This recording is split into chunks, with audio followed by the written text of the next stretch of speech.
ในดินแดนชนบทอันห่างไกลณหมู่บ้านกกสะทอนที่ซึ่งมีท้องทุ่งนาอันเวิ้งว้างเสียงละครวิทยุดังมาแต่ไกลพร้อมกับเสียงกระดิ่งดังกรุ๋งกริ๋งจากกระพรวนที่ผูกไว้บนคอฝูงควายมีหญิงสาวคนหนึ่ง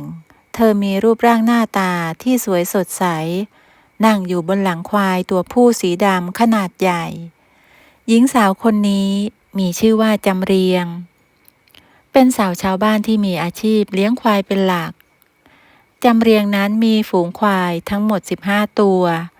โดยจะมีตัวโปรดซึ่งเป็นตัวผู้ที่เธอมักจะขึ้นขี่หลังของมันเป็นประจำควายตัวนี้มีชื่อว่าขุนเดชซึ่งชื่อควายที่เธอนำมาตั้งนั้นก็ไม่ได้มาจากไหนนอกจากนำมาจากละครซึ่งเป็นชื่อพระเอกในละครวิทยุนั่นเองพระเอกหนุ่มในฝันที่เธอหลงรักในจินตนาการมาตลอดแต่สุดท้ายก็นำชื่อพระเอกนี้มาตั้งให้ชื่อควายตัวโปรดของเธอทุกๆวันจำเรียงจะขึ้นขี่ควายเจ้าขุนเดชแล้วเอาวิทยุทรานซิสเตอร์ห้อยไว้บนเขาของมันทั้งคนทั้งควายก็ได้ฟังรายการวิทยุไปด้วยกันถึงแม้ว่าควายจะไม่เข้าใจในภาษาที่พูดในวิทยุแต่ดูเหมือนว่ามันเองก็ชอบที่ได้ฟังดนตรีเพลงลูกทุ่งที่บรรเลงออกมาจากในนั้นหญิงสาวจะพาฝูงควายทั้งหมดออกไปที่ทุ่งหญ้าท้ายหมู่บ้านซึ่งณที่ตรงนั้นมีหญ้าเขียวขจีขึ้นอยู่มากมายจัดได้ว่าสวนสวรรค์ของเหล่าบรรดาควายทั้งหลายเพราะมีอาหารให้บริโภคอย่างไม่อั้นเธอปล่อยให้ควายได้ออกไปกินหญ้าแล้วจำเรียงก็มานั่งอยู่ใต้ต้นจามจุรีพร้อมกับวิทยุคู่ใจเพื่อฟังรายการโปรดของเธอนั่นก็คือละครวิทยุเรียกได้ว่าตัวเธอนั้นติดละครวิทยุงอมแงมหากวันไหนไม่ได้ฟังก็แทบจะลงแดงวิทยุทรานซิสเตอร์เครื่องนี้จะเป็นเหมือนอุปกรณ์ติดตามตัวของเธอไปทุกที่และในวันนี้ก็เช่นกันเมื่อได้ปล่อยให้ฝูงควายออกไปกินหญ้าแล้วจำเรียงก็เอาเสื่อมาปูแล้วก็นั่งฟังวิทยุหญิงสาวปรับไปที่ช่องสถานีโปรดของเธอนั่นก็คือสถานีดาวกระจายซึ่งมีผู้จัดดำเนินรายการชื่อว่าเมธีเขาเป็นผู้ดำเนินรายการที่มีน้ำเสียงนุ่มหล่อจนจำเรียงต้องเคลิบเคลิ้มทุกครั้งที่ได้ฟังและในวันนี้เมธีก็ได้กล่าวในรายการว่าสวัสดีครับมิตรรักแฟนเพลงทุกท่านวันนี้พวกเราจะนำเสนอละครวิทยุเรื่องคฤหัสถ์เพทายเนื้อเรื่องกำลังเข้มข้นได้เลยนะครับเพราะว่าตอนนี้รจนานางเอกของเราถึงเวลาแล้วที่เธอจะเปิดโปงความจริงเสียทีเมื่อจำเรียงได้ยินดังนั้นก็ถึงกับลุกขึ้นนั่งชันเข่าแล้วตบฉาดลงไปบนหน้าขาของตัวเองพร้อมกับพูดว่ามันต้องอย่างนี้สิรจนาเธอต้องใช้ความจริงต่อสู้กับพวกคุณหญิงขี้โกงพวกนั้นดูเหมือนว่าจำเรียงจะเข้าไปมีบทบาทไม่แพ้นักแสดงในละครวิทยุเพราะไม่ว่าเธอจะฟังละครเรื่องไหนจำเรียงก็จะเข้าถึงอารมณ์อย่างลึกล้ำไปทุกเรื่องและแล้วละครเรื่องคฤหัสถ์เพทายก็ได้ดำเนินเรื่องจำเรียงใจจดใจจ่อตั้งใจฟังเธอขยับวิทยุทรานซิสเตอร์เข้ามาตรงหน้าเปิดเสียงฟังให้ดังชัดเจนละครวิทยุเริ่มต้นด้วยฉากที่รจนานางเอกของเรื่องเดินเข้าไปในห้องรับแขกซึ่งมีคุณหญิงโฉมฉายนั่งอยู่ตามลำพังพร้อมกับมองมาที่เธออย่างเย้ยหยันคุณหญิงโฉมฉายพูดขึ้นว่านางรจนานี่แกกล้าดียังไงถึงได้เดินเข้ามาในบ้านของฉันโดยไม่ได้รับอนุญาตรจนาเมียงมอง ด้วยหางตาที่คุณหญิงโฉมฉายแล้วก็พูดว่าก็เพราะว่าบ้านนี้มันเป็นบ้านของฉันคุณหญิงไปแก้พินัยกรรมแล้วเอาคฤหัสถ์เพทายนี้มาคิดเหรอว่าฉันไม่รู้คุณหญิงโฉมฉายลุกขึ้นแล้วก็พูดด้วยความเกรี้ยวกราดว่านางคนชั้นต่ำกล้าพูดโกหกหน้าด้านๆมีหลักฐานอะไรมาว่าฉันแก้พินัยกรรมฮะรจนายิ้มเยาะแล้วหยิบเอาซองพินัยกรรมขึ้นมาเธอพูดว่าฉันเจอพินัยกรรมที่เจ้าคุณปู่ได้ทำเอาไว้มันซ่อนอยู่ในตุ๊กตาแก้วตอนนี้ฉันรู้ความจริงแล้วเมื่อคุณหญิงโฉมฉายเห็นซองพินัยกรรมนั้นก็ถึงกับเก็บอาการไม่อยู่จนถึงขั้นกรีดร้องลั่นออกมานี่เธอไปเจอซองพินัยกรรมนี้ได้ยังไงแล้วละครวิทยุก็ตัดเข้าโฆษณาในช่วงนั้นซึ่งทำให้จำเรียงที่กำลังตั้งใจฟังนั้นรู้สึกลุ้นไปด้วยหายใจหายคอแทบไม่ทันหญิงสาวชันตัวลุกขึ้นมาจ้องมองที่วิทยุทรานซิสเตอร์แล้วก็พูดว่ากำลังเข้มข้นเลยแฮะถึงเวลาฉีกหน้ากากคุณหญิงจอมตอแหลแล้วหญิงสาวพูดอย่างสะใจเธอมองไปรอบๆฝูงควายของเธอก็ยังกระจายตัวกินหญ้าตามปกติจำเรียงยืนขึ้นแล้วนับจำนวนควายทุกตัวซึ่งปรากฏว่าอยู่ครบทั้ง15ตัวโดยเจ้าขุนเดชควายพระเอกคู่ใจนั้นยังเดินวนเวียนกินหญ้าอยู่ใต้ต้นจามจุรีไม่ไกลจากที่เธอนั่งหลังจากที่เสียงโฆษณาสบู่ตรานกเอี้ยงได้จบลงเสียงสุดหล่อของผู้ดำเนินรายการก็ดังขึ้นเป็นอย่างไรบ้างครับตอนนี้กำลังเข้มข้นเลย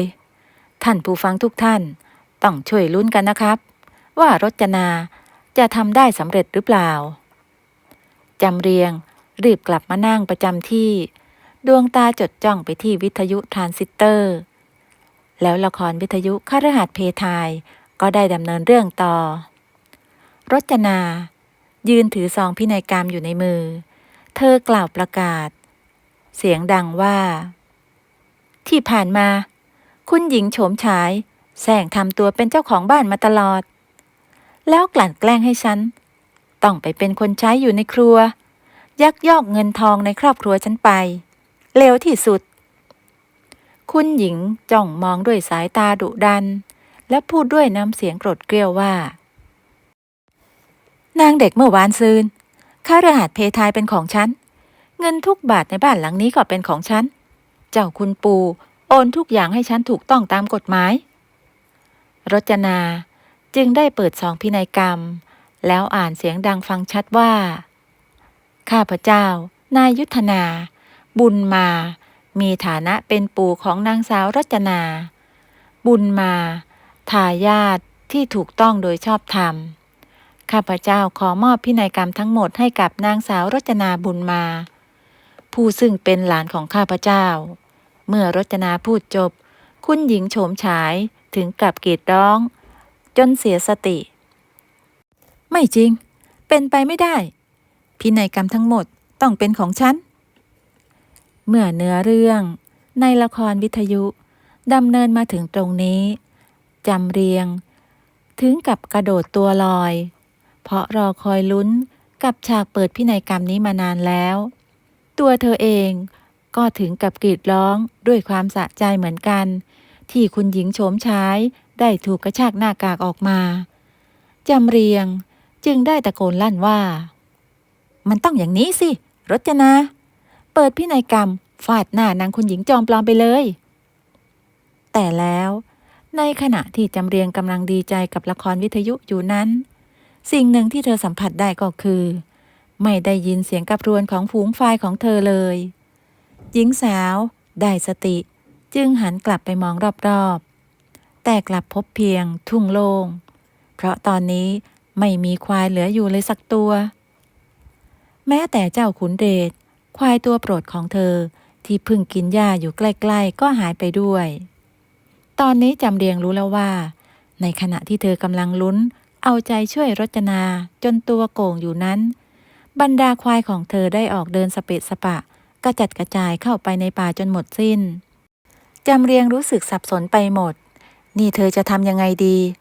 ควายทั้งฝูงหายไปเพราะความประมาทเลินเล่อมัวแต่ฟังละครวิทยุซึ่งตอนนี้จำเรียงได้ยินเสียงคุณหญิงโฉมฉาย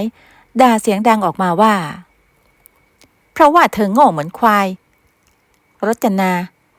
ฉันถึงหลอกเอาสมบัติของเธอมาได้จนหมดตัวไงล่ะตอนนี้เธอไม่เหลืออะไรแล้วฮ่าฮ่าฮ่ายิ่งได้ยินเสียงคุณหญิงพูดตอกย้ำความโง่เหมือนควายจำเรียงก็ยิ่งรู้สึกเหมือนซวยซ้ำซวยซ้อนถูกคุณหญิงโฉมฉายด่านอกละครวิทยุว่าแต่ตอนนี้เธอจะทำยังไงดีนะหญิงสาวจึงรีบวิ่งไปที่หมู่บ้านตรงไปที่บ้านของผู้ใหญ่บ้านประจำหมู่บ้านกกสะทอนแห่งนี้เธอเล่าเรื่องราวที่เกิดขึ้นให้ผู้ใหญ่บ้านฟังมีชาวบ้านหลายคนมานั่งฟังด้วยซึ่งทุกคนต่างก็เห็นใจที่ควายหายไปทั้งฝูงแต่พวกเขาก็รู้สึกขบขันนึกตลกในความติดละครของเธอที่เธอติดงอมแงมชาวบ้านต่างซุบซิบว่าเป็นสาวเป็นนางอยู่แท้ๆไม่น่าติดละครวิทยุจนทำควายหายได้ทั้งฝูงเลยในที่สุดผู้ใหญ่บ้านก็ได้มีวิธีเสนอแนะว่าถ้าเป็นแบบนี้ฉันจะประกาศให้ชาวบ้านช่วยกันออกตามหาควายที่หายไปไม่รู้ว่าพวกมันจะเดินไปถึงไหนกันนะคงต้องเอาเรื่องนี้ไปแจ้งให้สถานีวิทยุประกาศข่าวช่วยเพื่อหมู่บ้านข้างๆได้ยินเขาจะได้ช่วยตามหาจำเรียงได้ยินดังนั้นก็ดีใจอย่างน้อยก็ยังพอมีหนทางลำพังตัวเธอเองก็คงไม่สามารถแบ่งภาคออกไปตามหาควายทั้ง15ตัวได้ต้องอาศัยคนอื่นช่วยในวันรุ่งขึ้นผู้ใหญ่บ้านได้นำเรื่องที่เกิดขึ้นไปแจ้งกับศูนย์วิทยุชุมชนทราบจากนั้นทางศูนย์วิทยุก็ได้ประกาศข่าวนี้ออกไปด้วยโครงการเสียงตามสายและทางวิทยุระบบ AM ข่าวของจำเรียงที่ควายหายทั้ง15ตัวก็แพร่สะพัดอย่างรวดเร็วจนกลายเป็นที่มาของข่าวฮือฮาเหมือนไฟลามทุ่งจากระดับหมู่บ้านไปตำบลไปอำเภอและจังหวัดจนถึงระดับประเทศทุกสถานีวิทยุได้พูดถึงเรื่องราวของสาวน้อยที่ติดละครวิทยุอย่างหนักจนเผลอทำควายหายจนในที่สุดจำเรียงก็ได้ฉายาพาดหัวข่าวว่าสาวน้อยฐานซิสเตอร์เผลอทำควายหายซึ่งเป็นข่าวที่เรียกได้ว่าตลกขบขันระดับประเทศแต่ถึงแม้จะมีควายหายไปทั้งฝูงหรือเธอจะได้เป็นสาวน้อยควายหายอะไรก็ช่างจำเรียงยังติดละครวิทยุงอมแงมเหมือนเดิมและวันนี้ก็เช่นกันเธอเปิดวิทยุนั่งฟังเสียงของเมธีผู้จัดรายการเสียงหล่อประจำช่องดาวกระจายซึ่งในวันนี้เมธีได้กล่าวว่าจากข่าวสาวน้อยฐานซิสเตอร์เผลอทำควายหายเรื่องที่เกิดขึ้นเป็นเพราะว่าสาวน้อยท่านนี้ชื่อจำเรียงได้ติดละครเรื่องคฤหัสถ์เพทายอย่างหนักเป็นแฟนตัวยงทางสถานีดาวกระจายก็ขอเป็นกำลังใจให้นะครับขอให้ตามหาควายให้ครบไวๆเมื่อจำเรียงได้ยินดังนั้นเธอก็รู้สึกดีใจขึ้นมาอย่างน้อยผู้จัดรายการเสียงหล่อก็ได้กล่าวถึงเธอออกอากาศหลังจากที่ข่าวนี้ได้แพร่สะพัดออกไปไม่นานมีอยู่วันหนึ่งจำเรียงได้ไปที่ทุ่งหญ้าท้ายหมู่บ้านเพื่อตามหาควายร่วมกับชาวบ้านทันใดนั้นเธอก็ได้ยินเสียงของชายคนหนึ่งทักทายมาจากด้านหลังสวัสดีครับใช่คุณจำเรียงหรือไม่ครับเมื่อหญิงสาวหันกลับไปมองก็พบกับชายหนุ่มคนหนึ่งที่หล่อเหลารูปร่างดีสะพายเป้มายืนอยู่ตรงหน้าเธอจำเรียงจึงตอบกลับไปว่าใช่ค่ะฉันชื่อจำเรียงว่าแต่คุณมีอะไรกับฉันเหรอคะชายหนุ่มได้ปลดกระเป๋าเป้ลงจากหลังแล้วก็พูดแนะนำตัวเองว่าตนเองชื่อวรพลเดินทางมาจากเมืองบางกอกได้ยินข่าวเรื่องราวของสาวน้อยทำควายหายเลยต้องการจะช่วยเหลืออีกอย่าง เขาก็ชอบละครวิทยุมากด้วย เมื่อจำเรียงได้ยินดังนั้นก็ดีใจ เพราะเธอได้มิตรภาพใหม่จากผู้ชายเมืองกรุง เขาทั้งรูปหล่อใจดี และยังมาช่วยเธอตามหาควายให้อีก แบบนี้ค่อยมีกำลังใจในการตามหามากขึ้น ทั้งสองคนได้เริ่มตามหาควายพร้อมกับชาวบ้าน อันที่จริงแล้ว การตามหานั้นไม่ใช่เรื่องง่ายเท่าไรนัก เป็นเพราะว่าทุ่งหญ้าที่ควายได้มากินนั้น ได้ติดอยู่กับพื้นป่าขนาดใหญ่ที่ด้านหลัง ซึ่งมีอาณาเขตกว้างมาก การที่จะไปตามหาควายทั้ง15ตัวในพื้นที่กว้างขนาดนี้จึงไม่ใช่เรื่องง่าย วันต่อมาทั้งจำเรียงและวรพลก็ได้เริ่มออกติดตามหาควายที่หายไปด้วยกัน พร้อมกับชาวบ้านทั้งหลาย ได้กระจายตัวออกไป ถึงแม้จะบุกป่าฝ่าดง ยากเย็นแสนเข็ญเพียงใดก็ตาม และต้องห่อข้าวห่อน้ำไปด้วย เตรียมเป็นเสบียงไว้กินระหว่างทาง แต่มีสิ่งหนึ่งที่เธอไม่เคยลืมที่จะนำติดตัวมาด้วย นั่นก็คือวิทยุทรานซิสเตอร์ ซึ่งสาวน้อยทรานซิสเตอร์คนนี้ก็ไม่พลาดที่จะติดตามละครวิทยุคฤหัสถ์เพทายไปด้วย วรพลเองก็ได้มาเดินเคียงบ่าเคียงไหล่จำเรียง ชายหนุ่มมีความรู้สึกว่า สาวชาวบ้านคนนี้มีความใส่ซื่อน่ารัก น้ำใสใจจริง ไม่ได้เล่ห์เหลี่ยมมากมาย เหมือนคนเมืองกรุง เขาจึงรู้สึกดีที่ได้อยู่ใกล้ และตัวเขาเองก็ชอบฟังละครวิทยุเรื่องคฤหัสถ์เพทายด้วยเช่นกันทำให้ทั้งสองคุยกันถูกคอ ในช่วงพักกลางวัน พวกเขาได้นั่งรับประทานอาหารเที่ยงที่ใต้ต้นไม้ใหญ่ วรพลได้ถามจำเรียงว่า คุณคิดว่ารจนาจะสามารถเอาคฤหัสถ์เพทายกลับมาเป็นของครอบครัวได้ไหม ต้องได้สิ พินัยกรรมชัดเจนขนาดนั้น แต่ว่าคุณหญิงโฉมฉายก่อร้ายกาจเธอต้องมีลูกเล่นอะไรอีกแน่ๆ ทั้งสองคุยกันถูกคออย่างออกรสออกชาติ โดยเฉพาะเกี่ยวกับเรื่องละครวิทยุที่เรียกได้ว่าสนุกปากสนุกคำจนทำให้การออกตามหาควายในวันนี้เป็นสิ่งที่เพลิดเพลิน ในช่วงบ่ายคล้อยนั้น ก็ได้มีชาวบ้านคนหนึ่งตะโกนออกมาว่าได้พบควายแล้ว ด้วยความดีใจจำเรียงและวรพลจึงรีบวิ่งตามเสียงนั้น แล้วพวกเขาก็ได้พบควายตัวเมียตัวหนึ่งที่กำลังยืนกินหญ้าอยู่ในพุ่มไม้อย่างสบายใจจำเรียงดีใจมากที่อย่างน้อยวันนี้ก็ไม่เสียเที่ยว เธอจึงได้จูงควายนั้นกลับไปไว้ที่บ้าน ในรุ่งเช้าของวันต่อมาจำเรียงได้ออกมาตามหาฝูงควายอีกครั้ง ในวันนี้เธอได้ลองทำข้าวหลามมาด้วยหวังว่าจะให้วรพลลองชิมฝีมือการทำข้าวหลามของเธอ อันที่จริงแล้วจำเรียงเองก็มีความรู้สึกดีๆกับหนุ่มเมืองกรุงคนนี้เช่นกัน เพราะเขาดูเป็นคนมีน้ำใจ อยู่ง่ายกินง่าย คอยช่วยเหลือเธอโดยไม่หวังผลตอบแทน ในวันนี้พวกเขาได้บุกป่าฝ่าดงไปทางทิศตะวันออก เพราะว่าทางนี้มีลำธารบางทีควายอาจจะมาดื่มน้ำแถวนี้ก็เป็นได้ ครั้นในเวลาช่วงพักเที่ยงจำเรียงก็ได้นำข้าวหลามออกมา รวมถึงกับข้าวอื่นๆมาให้วรพลได้รับประทาน เมื่อชายหนุ่มได้กินข้าวหลามฝีมือสาวน้อยทรานซิสเตอร์ก็ถึงกับออกปากชมว่า โอ้โห รสชาติอร่อยมากเลย เป็นข้าวหลามที่ผมไม่เคยกินที่ไหนมาก่อน ที่จริงฉันก็ทำกับข้าวอร่อยหลายอย่าง ไว้วันพรุ่งนี้จะทำอย่างอื่นมาให้กินนะคะ ถือว่าขอบคุณที่มาช่วยตามหาฝูงควายของฉัน วรพลยิ้มกว้างพร้อมกับขอบคุณน้ำใจที่สาวชาวบ้านคนนี้มีให้กับเขา และในวันนี้ช่วงประมาณบ่าย3ก็มีชาวบ้านคนหนึ่งตะโกนออกมาว่าพบควายแล้วจำเรียงจึงวิ่งไปตามเสียงนั้น เมื่อไปถึงก็พบว่ามีควายแม่ลูกอ่อน2 ตัวยืนกินหญ้าอยู่แถวลำธารหญิงสาวดีใจเป็นอย่างมากที่ตอนนี้เธอได้ควาย2 แม่ลูกกลับมาแล้ว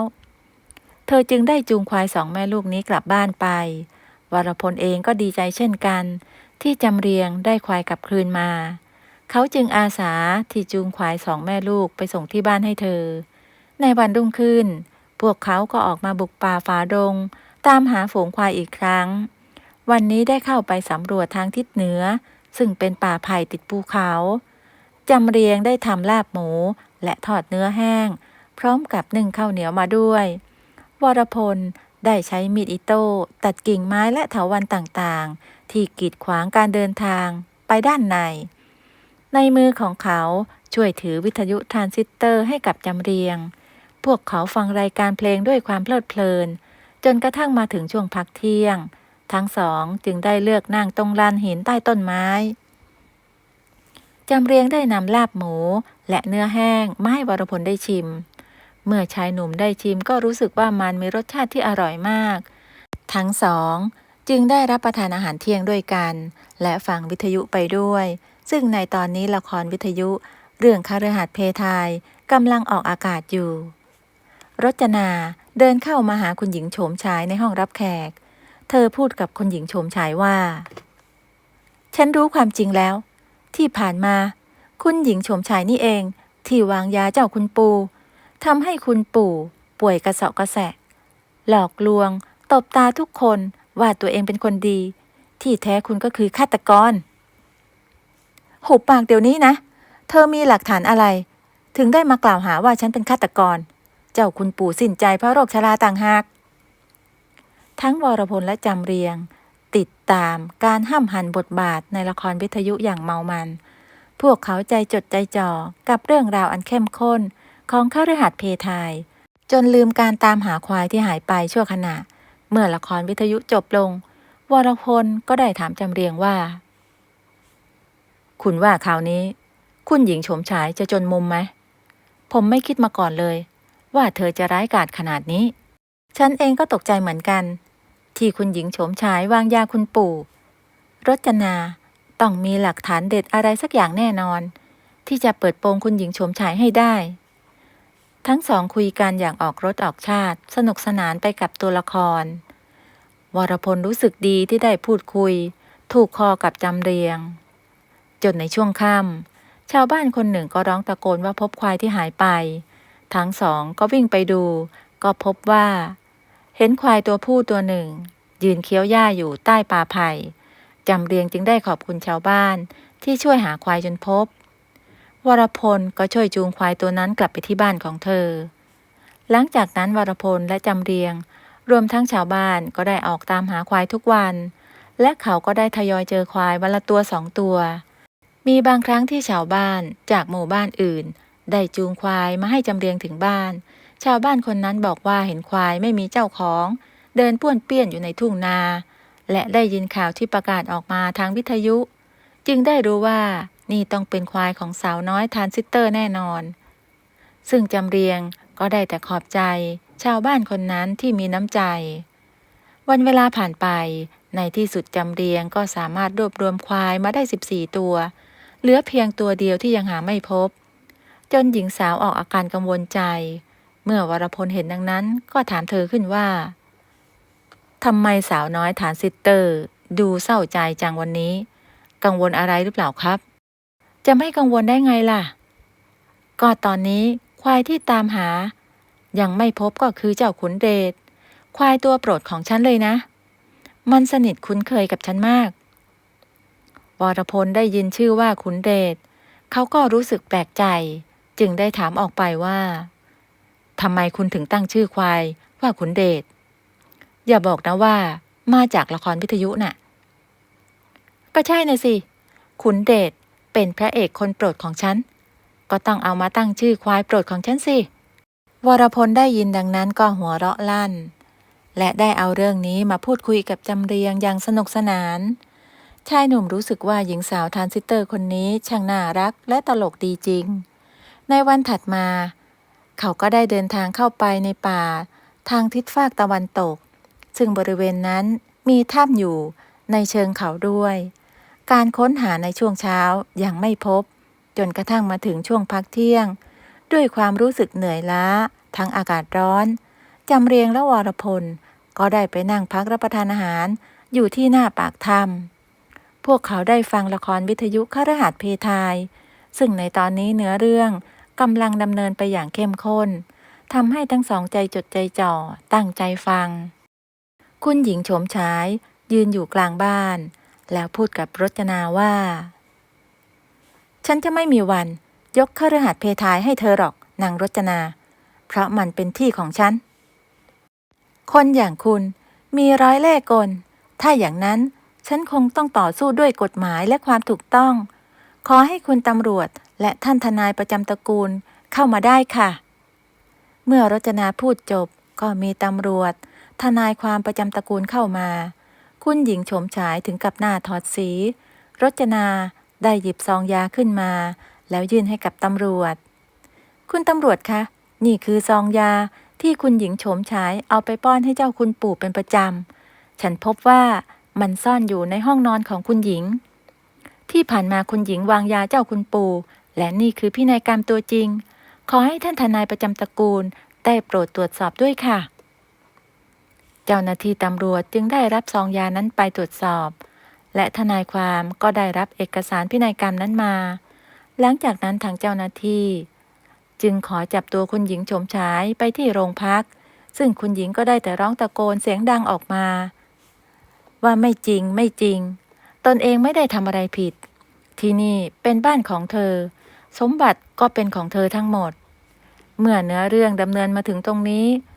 ก็ทำให้จำเรียงและวรพลโห่ร้องออกมาด้วยความสะใจที่สุดคุณหญิงโฉมฉายก็โดนกระชากหน้ากากออกมาถือว่าเป็นจุดสำคัญของละครเรื่องนี้